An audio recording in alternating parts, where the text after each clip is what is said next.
Donc, je recommence, je disais qu'il a fallu, pour imposer la parité homme-femme dans la vie politique, un changement constitutionnel.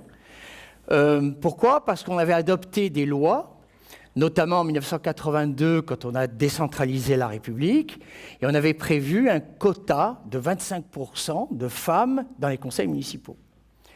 Et bien ça, à chaque fois, ça a été censuré. On ne peut pas faire de discrimination positive en droit. Donc il a fallu la loi constitutionnelle du 8 juillet 1999, dans son article 3, qui précise « La loi favorise l'égal accès des femmes et des hommes aux mandats électoraux et fonctions électives ».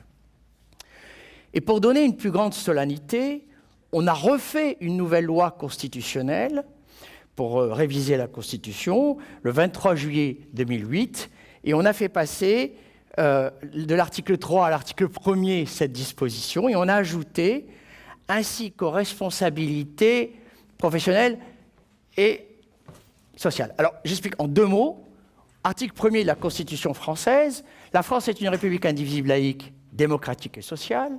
Elle assure l'égalité devant la loi de tous les citoyens, et écoutez bien, sans distinction d'origine, de race ou de religion. Alors c'est ça qui va poser en fait un problème après, parce qu'on va considérer que la discrimination positive est impossible, y compris sexuelle. Je reviendrai là-dessus.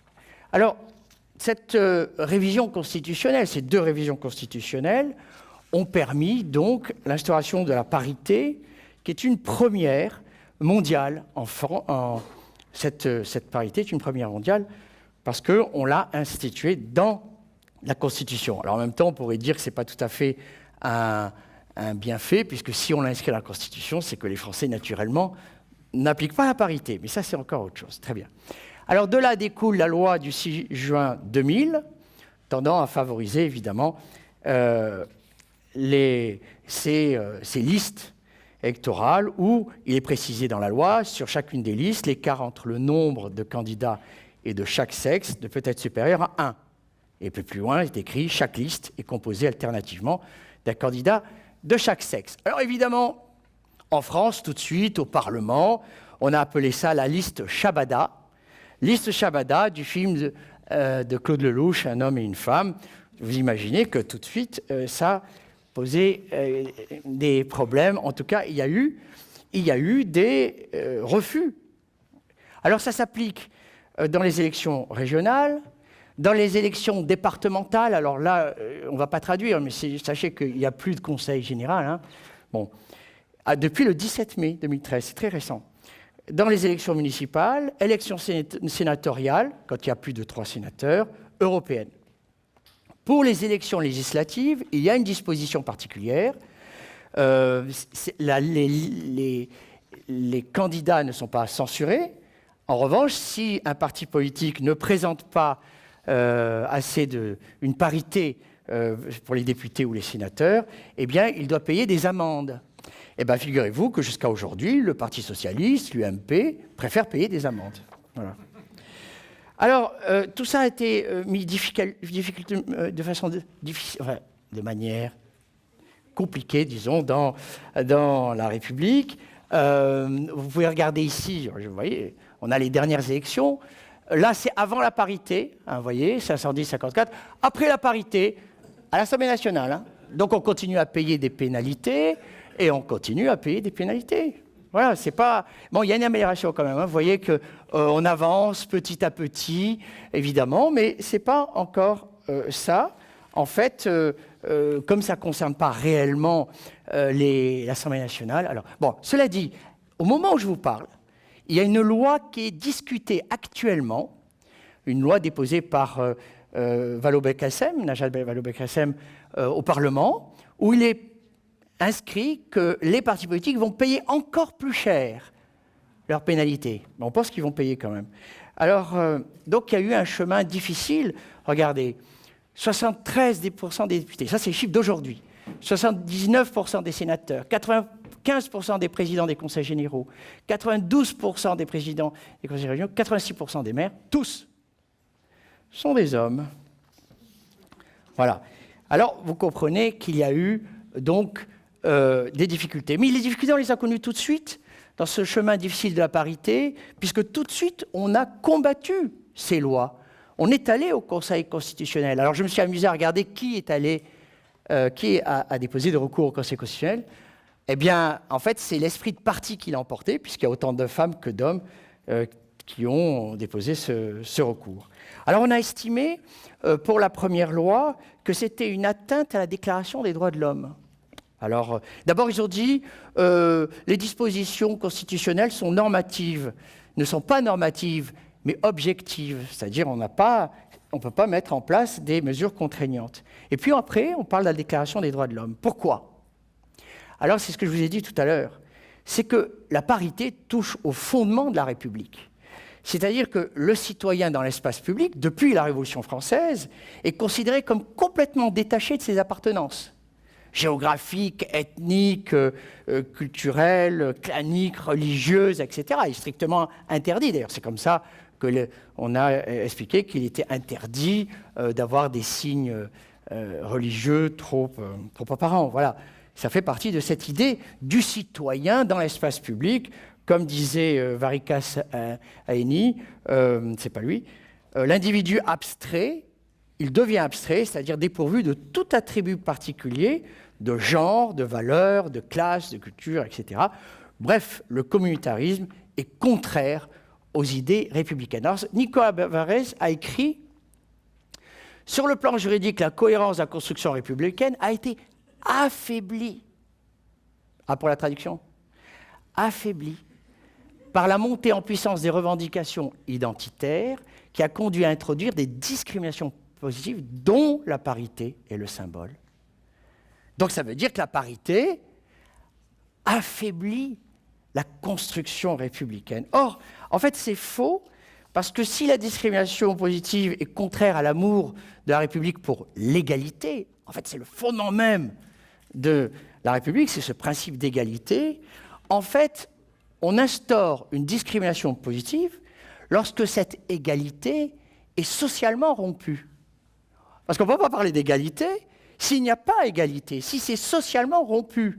Et donc la discrimination positive, en tout cas dans la parité homme-femme, est tout à fait acceptable dans ce principe d'égalité même, puisque c'est pour arriver à ce principe d'égalité entre hommes et femmes en politique qu'on va appliquer une discrimination positive. Donc, en fait, à cette philosophie de l'homme dépourvu de ses appartenances, on répond, oui, mais au nom du même principe d'égalité, on réclame la parité homme-femme. Donc voilà, ça se vaut. Dans les discussions sur ce plan-là, ça se vaut.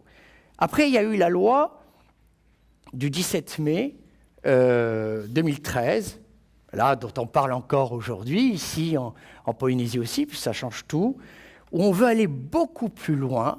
Alors, je ne vais pas rentrer dans les détails, hein, c'est-à-dire qu'on va créer un binôme dans les élections dans les départements, et dans le même temps, on abaisse l'obligation de parité dans les communes de 3500 à 1000 habitants, ce qui fait 14 communes de plus pour la Polynésie française. Et pourquoi on le fait ? Parce que tout simplement, dans les communes de moins de 3500 habitants, il y a 32% de femmes, alors que dans les communes de plus de 3500 habitants, il y a 49% de femmes. Voilà. Donc il faut qu'il y ait la loi sur la parité. Alors, pourquoi tous ces problèmes ? Alors je ne vais pas venir sur la loi Salic, parce qu'on en a déjà parlé, sur le fait que le Sénat a toujours refusé. Vous savez, voilà, c'est le slide suivant. Voilà tous les États qui ont accordé le droit de vote aux femmes avec l'année. Eh bien, figurez-vous qu'en France, on a refusé d'appliquer cette règle. En fait, c'était le Sénat, parce que bien sûr, la Chambre des députés avait présenté des lois, mais c'est le Sénat qui refusait systématiquement. Si bien que pour imposer finalement ce droit de vote aux femmes, il a fallu l'ordonnance du général de Gaulle du 21 avril 1944. Et je dis bien ordonnance, ça veut dire qu'en plus, il n'y a pas eu réellement discussion, qui, dans son article 17, dit « Les femmes sont électrices et éligibles dans les mêmes conditions que les hommes ». Pour la petite histoire, il y a eu les premières élections en 1945, lorsque l'Assemblée nationale s'est réunie pour la première fois, le 6 novembre 1945, le président, Paul Cutoli, dit « Permettez-moi de saluer l'Assemblée sans doute la plus représentative de la communauté française qui ait jamais existé, puisque les femmes françaises y sont largement et justement représentées. Elles étaient 33 sur 586. » Alors, en Polynésie française, on a eu quelques femmes à l'Assemblée territoriale. Alors la première, Céline Oopa, en 1961. En fait, c'est une élection partielle, le 8 octobre. Pourquoi? Parce que son mari, Mathéo Oopa, venait de décéder. Et donc, on a voté pour sa femme.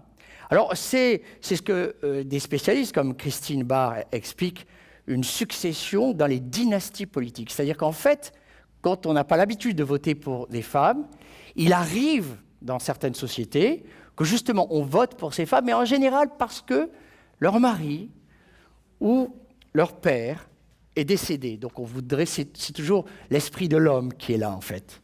Après, il y a eu, l'année suivante, il y a eu des élections générales, Céline Oopa et Rose Raoul, la chefesse d'Aroué. En 1967, aucune femme. Il faut attendre 1972 pour avoir Tchanou Le Gaïc et Tara Lenoir. Alors, ensuite, il y a un deuxième problème. Mais on le voit en France, hein, je vous ai montré tout à l'heure, c'est qu'il est très difficile d'avoir des femmes qui arrivent, même avec la parité, qui arrivent quand même à des grandes fonctions dans la vie politique. Alors, par exemple, on n'a eu qu'une seule présidente d'Assemblée, Lucette Taïro, bravo pour le lapsus, en 2001. Béatrice Vernaudon, la seule députée, et Raymond Raoult, la seule présidente du CESC. Voilà. Bon, notons que, aussi, depuis 2012, à la tête du Parlement des îles Cook, nous avons Madame Nikki Rattler. Alors, autrement, il faut reconnaître qu'en Polynésie, comme en Nouvelle-Calédonie, on a respecté la parité. Bon, de toute façon, on n'a pas le choix. Vous allez me dire, on n'a pas le choix. Si, on peut. Nos cousins de Wallis et Futuna ont triché allègrement. Il y a 20 sièges au Parlement. Qu'est-ce qu'ils ont fait? Ils ont présenté 32 listes. Un homme à la tête, puis une femme. Et donc, tous les hommes ont été élus, évidemment. Alors, il y a eu quand même 3 femmes. 3 femmes, John Frankel nous explique, parce que 2 ont démissionné et 1 est mort. Bah, du coup, c'est la femme qui remonte. C'est vraiment parce que les hommes ont bien voulu mourir. Autrement, ça serait pas, on n'aurait pas eu ça. Très bien. Voilà. Alors, comme quoi, on peut tricher. Mais il reste que les territoires français sont à la pointe. Parce qu'en Océanie, si on enlève les territoires français, nous sommes les derniers au monde, avec 4,1% de femmes en politique. Nous avons prochainement le taux le plus faible du monde en Océanie. Regardez. Alors, bien sûr, la Polynésie-Calédonie, on est tout à fait en haut parce qu'il y a là sa parité. Alors, petit détail, vous voyez le chiffre là-haut, 44 et 42. Eh bien, en réalité, ça, c'est juste après les élections. Sachez que ce chiffre augmente, en fait, 15 jours après. On monte à 53, 54% de femmes.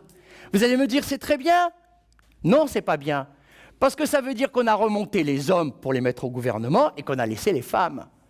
On n'a pas remonté les femmes au gouvernement. Eh oui, une femme chez Oscar Timarou, une femme chez Gaston Floss. Je prends les deux derniers. Oui, une deuxième qui va arriver, si elle arrive. Aujourd'hui, elle n'y est pas. Voilà. Alors, alors quand je vous dis ça, il faut imaginer que ce n'était pas simple. Pas du tout. Il a fallu, donc 6 juin 2000, il y a la loi sur la parité. En 2001, c'est très rapide, élections territoriales et municipales en Polynésie française. Imaginez. Alors la difficulté, c'était quoi? C'était pas de mettre en place une liste réellement, hommes-femmes, dans l'absolu, c'est pas ça le problème. Le problème, c'est de trouver des femmes qui acceptent de venir en politique. Et oui. Alors on a créé, à l'époque, Gaston Floss a créé Tehine Manohiti, qui veut dire tout simplement les femmes du millénaire. Et il a demandé à Béatrice Vernaudon de diriger cette association pour expliquer la parité. Alors, je fais une petite parenthèse des politologues. Les politologues vont toujours chercher à savoir quel est le gain. Y a-t-il un gain? Parce qu'il y a un gain. Gaston Floss, quand on lui a présenté la loi sur la parité, il a tout de suite compris son avantage. 2 avantages. Premier avantage, il va petit à petit sortir les éléphants. Les maires indéboulonnables qui sont à l'Assemblée, ces grands patrons du Taoïra, qui sont plus âgés que lui, il va les sortir tout doucement, au nom de la parité. Donc, c'est la première chose. Deuxièmement, il va placer des jeunes. Et ces jeunes vont tout lui devoir. Et oui, donc il a tout de suite compris l'avantage qu'il avait à tirer de cette parité. Alors, Tehine Manohiti va expliquer pourquoi on prend Béatrice Vernaudon. Parce que normalement, on aurait dû prendre Lucette Tahéro, qui était ministre de la Condition féminine. Non, on a pris Béatrice Vernaudon parce qu'elle était très active dans les milieux associatifs. Or, c'est par les milieux associatifs qu'on va expliquer la parité. C'est-à-dire que Tehine Manohiti va aller partout, dans toute la Polynésie, mais ils vont demander aux associations, surtout entre les mains des femmes, de venir. Ils vont créer des tomités aussi.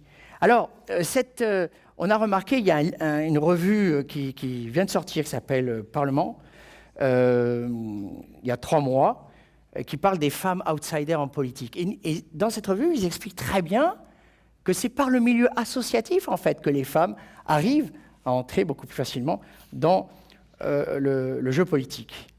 Alors, trouver des femmes qui acceptent d'être sur les listes, rechercher des femmes, dit Béatrice Vernaudon, pour les mettre en chemin d'envisager un mandat électif, que ce soit dans les communes ou l'Assemblée. Parce qu'imaginez 2 élections la même année, vous imaginez le nombre de femmes qu'il fallait? C'est quand même considérable. Alors,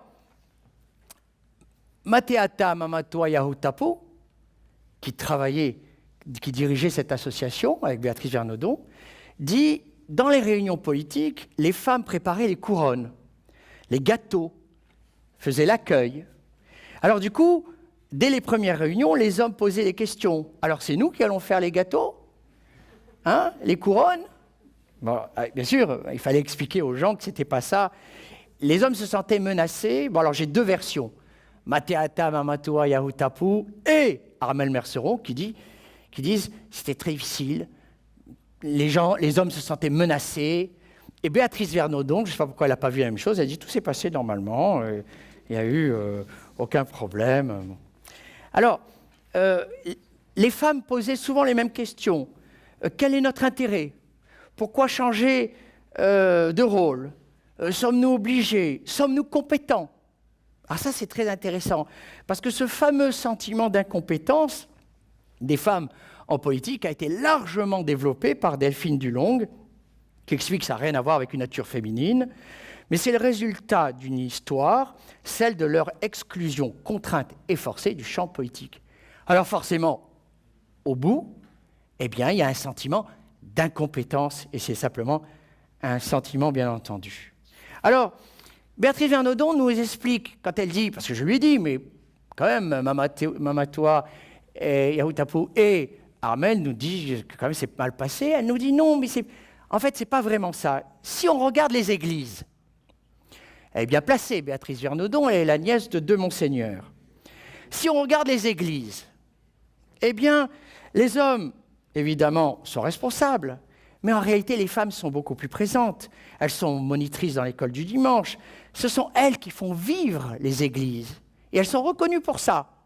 Et donc, à partir du moment où les femmes sont allées en politique, finalement, mais pas devant, précise-t-elle. Évidemment, ça a été accepté. Alors, évidemment, comme ailleurs, pour faire passer, on va dire, la loi plus facilement, on prenait souvent les femmes des hommes politiques. Quand on écartait un homme, on prenait sa femme, évidemment. C'est ce qu'explique Mateata. Deuxième problème, les leaders ne voulaient jamais être en seconde position derrière une femme, surtout si elle était inconnue. Alors ça, c'est impossible. Vous allez voir, C'est encore comme ça en Polynésie quand je vais arriver aux différentes élections.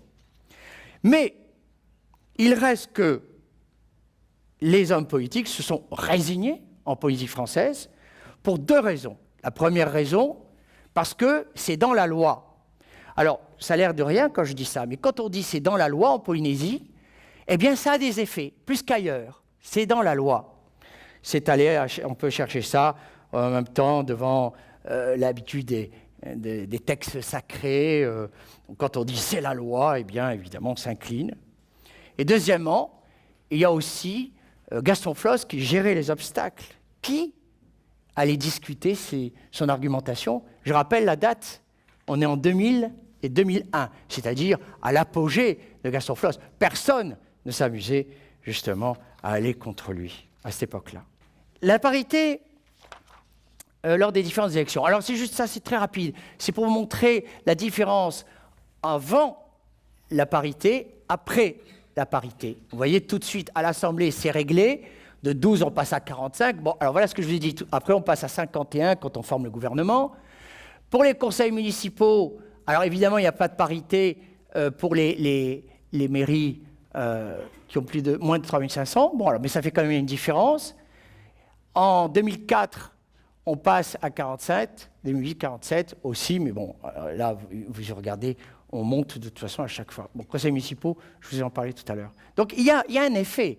Il y a un effet réel, en tout cas, en Polynésie française, surtout à l'Assemblée. Il reste que, quand il y a eu les élections en 2013, eh bien, il y avait une circonscription unique.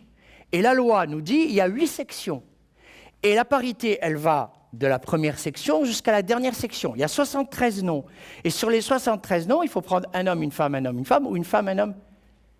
Ah, mais alors là, personne n'était d'accord. On n'était pas d'accord du tout. Et voilà les propos d'Oscar Temaru. On m'avait demandé dans la présentation de ne pas mettre Oscar Temaru. C'est lui qui a dit il y a des archipels où il n'y a que 3 élus. Et on sait également que dans certains archipels, la politique, ce n'est pas l'affaire des femmes, quoi.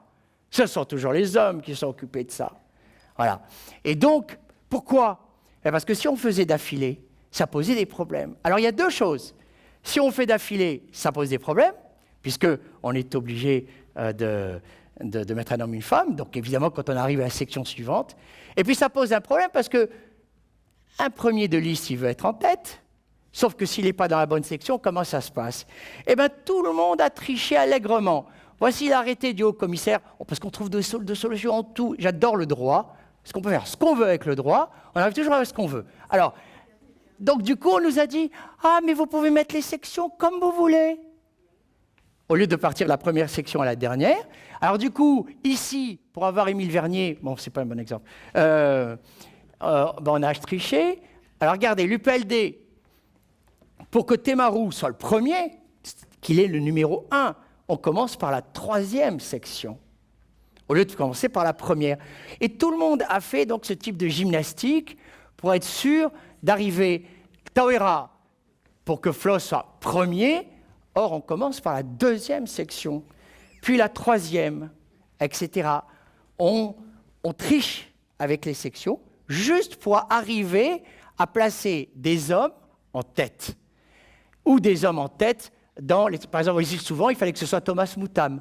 Alors, on s'est débrouillé pour mettre les îles Soulevant après les Tuamotu, alors que normalement, c'est avant. Voilà. On s'est débrouillé pour agencer cela, pour avoir le Frédéric Rivetta aussi, aux Australes. Voilà, et tout le monde a fait ça.